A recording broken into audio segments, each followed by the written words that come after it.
Good morning children. Welcome back to science class. Okay. Today we are going to learn about interdependence of plants and animals. Interdependence of plants and animals.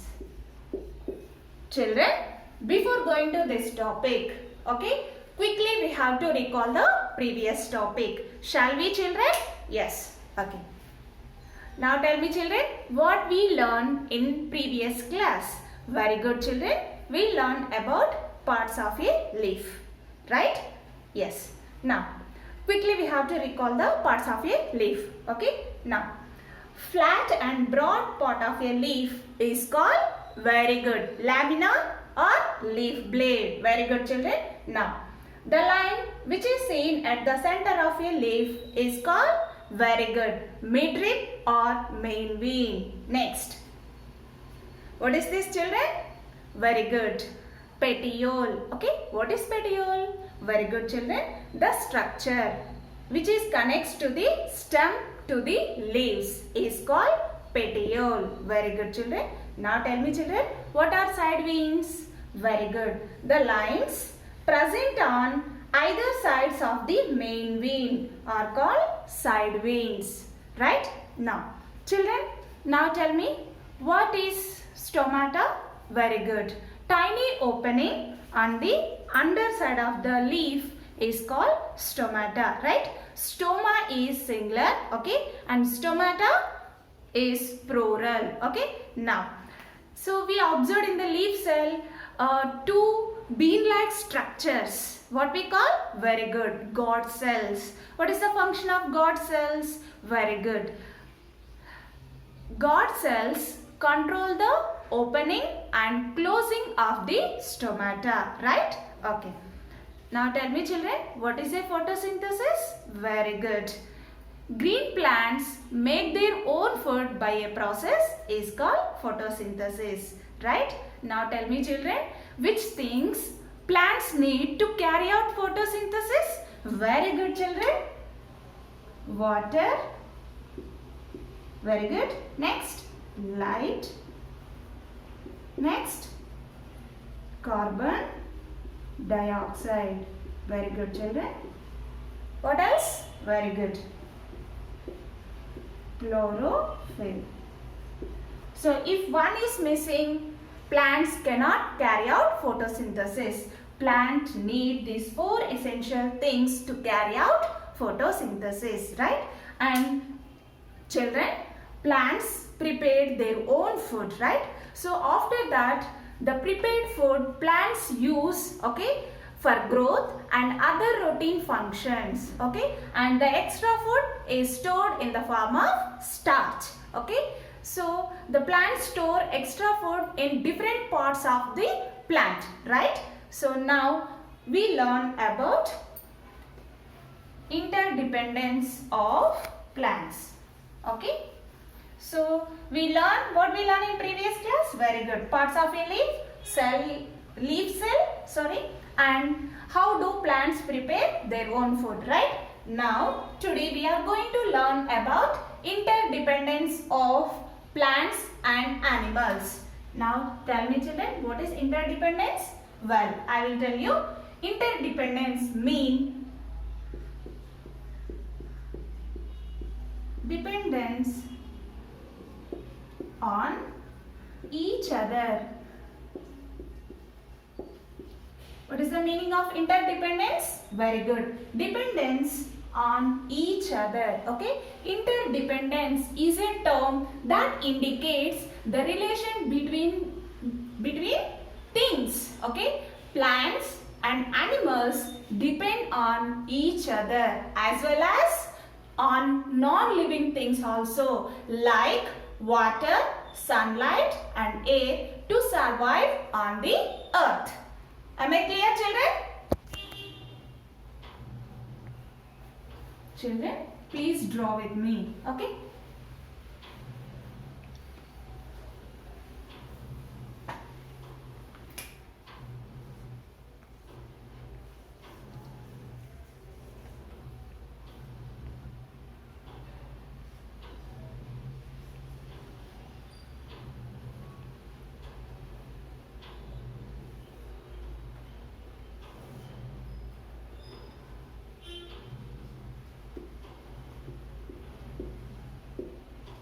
carbon dioxide.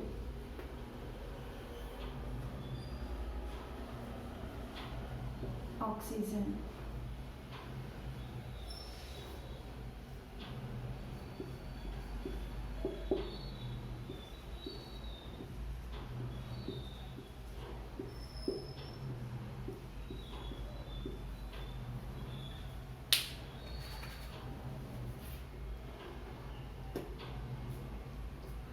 Children, plants and animals depend on each other. Okay, here children listen carefully. Plants produce their own food by the process of photosynthesis. Okay, and oxygen given out.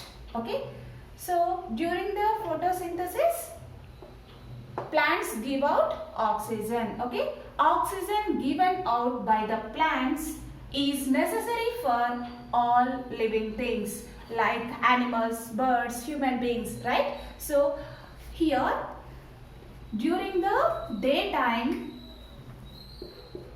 in the presence of sunlight, plants prepare their own food.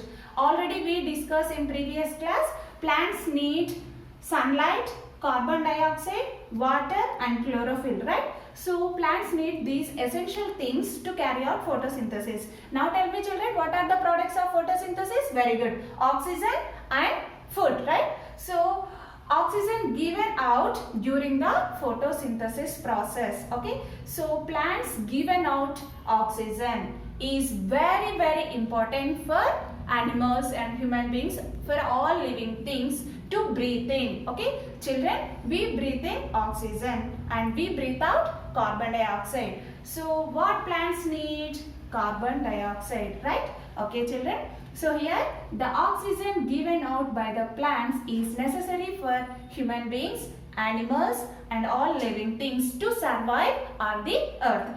Children, plants not only provide us with food, okay, they also provide oxygen to breathe and they also provide us with medicine. Most of our medicines that we use are made from very good plants. Okay, so here we depend on the plants. Am I right, children?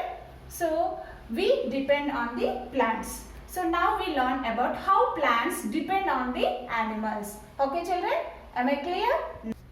Children, now we learn about how plants depend on the animals. Okay? Animals help the plants by carrying their seeds to far off places where they can germinate and also help for pollination. Okay? So, children, animals breathe out carbon dioxide, okay, which is used by the plants for photosynthesis.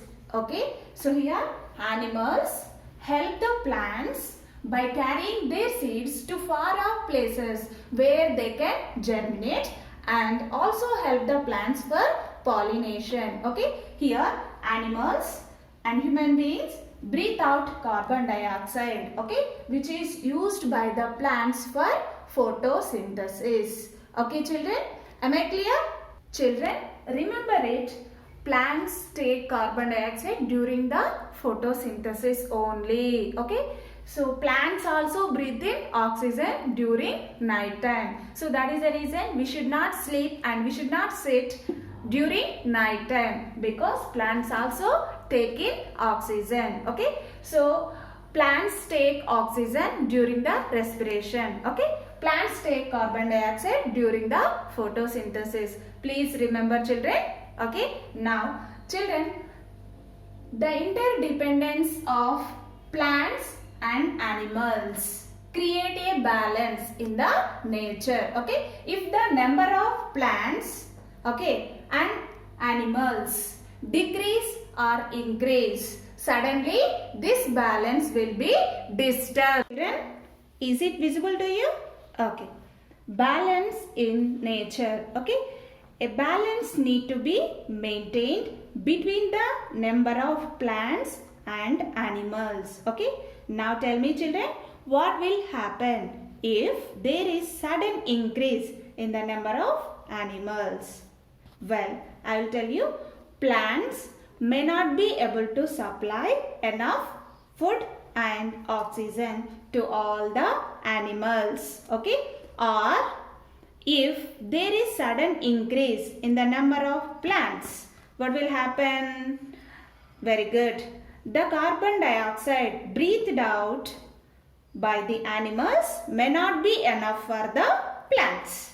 Okay, once again, if there is sudden increase in the number of plants, what will happen? The carbon dioxide breathed out by the animals may not be enough for the plants. Okay, similarly, if there is sudden decrease in the number of either plants and animals, okay, it will be disturb the balance in the nature. Once again, if there is sudden decrease in the number of plants and animals, what will happen? Very good.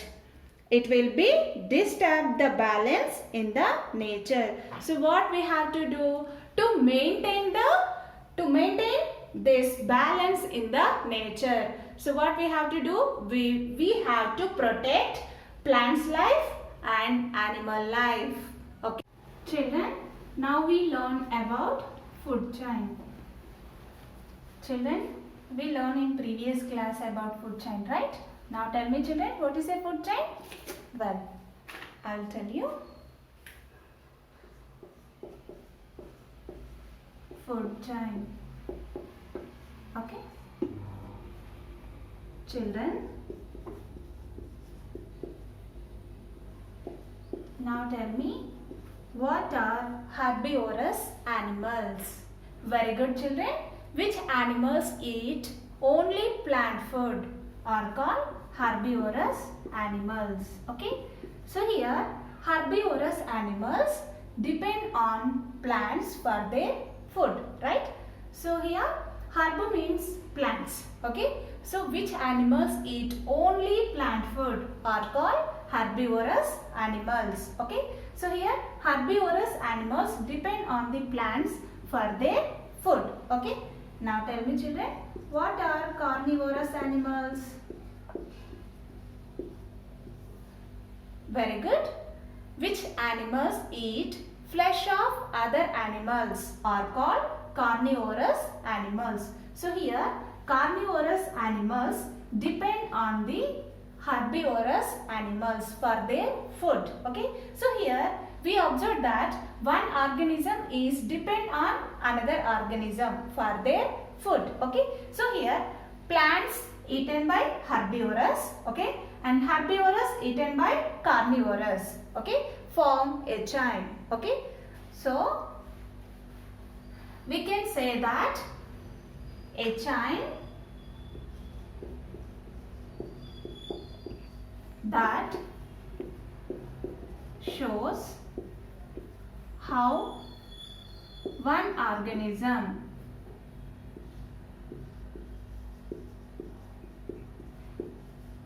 is dependent on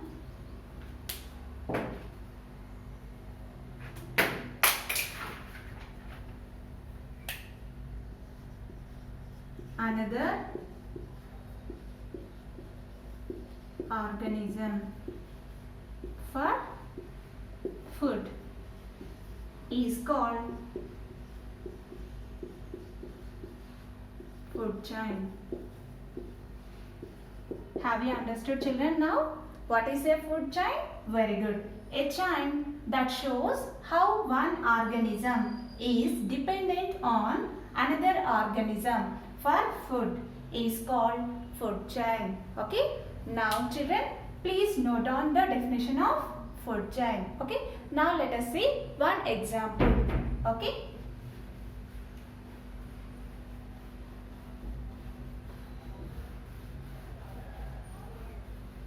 Example. Children, please note down. Okay. Grass eaten by grasshopper. Okay.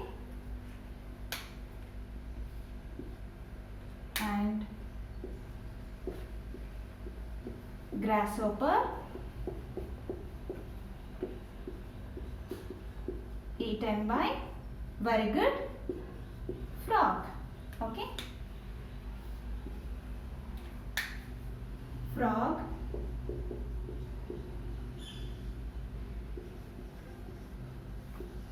eaten by, very good children, frog eaten by snake. Okay, next, snake eaten by hawk. Okay, what we understood from this? Very good. Here one organism is depend on another organism for food. Okay, so here grass eaten by grasshopper. Okay, next grasshopper eaten by frog. Okay, next frog eaten by snake. Okay, and the next snake eaten by hawk. Okay, so here now tell me children, grasshopper is a herbivorous animal or carnivorous animal? Very good. Grasshopper is herbivorous animal, right? Next, coming to here, now tell me children, snake is a herbivorous animal or carnivorous animal? Very good. Snake is carnivorous animal because it eat flesh of other animals, right? So snake can eat frog, rat, right? So it is a carnivorous animal. So here what is a food chain? Very good. A chain that shows how one organism is depend on another organism for their food. Am I clear children? Now we learn few bits from the lesson 1, the green plants. Okay, now we'll do matching. Okay, now photosynthesis. Now tell me the answer. Very good. Preparation of food by the plants. Very good. Next, chlorophyll. What is chlorophyll children? Very good. Green pigment. Okay. Pigment means very good. Color substance. Okay. Chlorophyll means green pigment. Very good children. Next, weeds.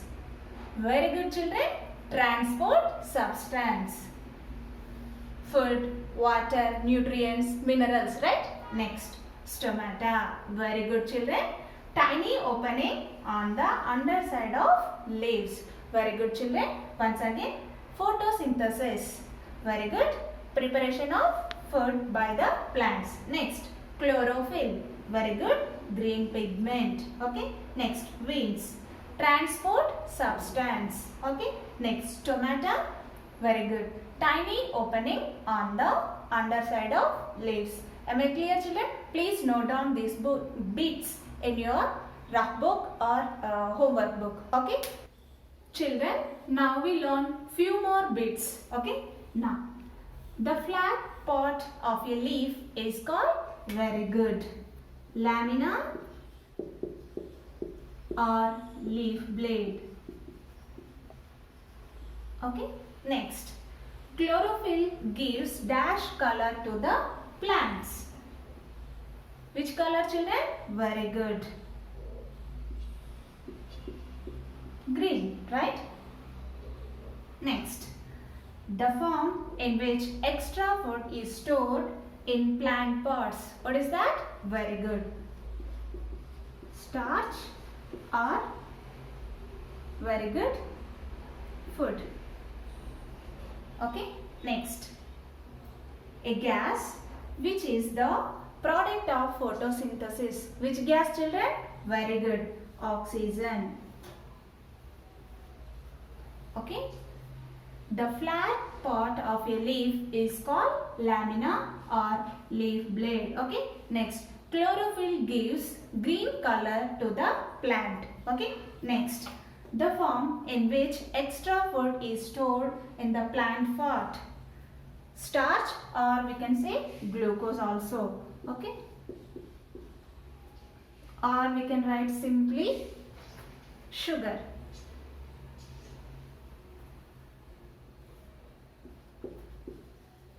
Okay. Next, a gas which is the product of photosynthesis. Very good children. Which gas? Oxygen. Okay, children, what we learned today? Very good. We learned about interdependence of plants and animals, okay, and food chain. Have you understood, children, this topic? Okay, so if you have any doubts, please post in group. Okay, now children, I'll give you a small work to do at home. Okay, children, write a definition of food chain. Okay, and write your own example with pictures. Will you write, children? Okay, thank you. Have a nice day.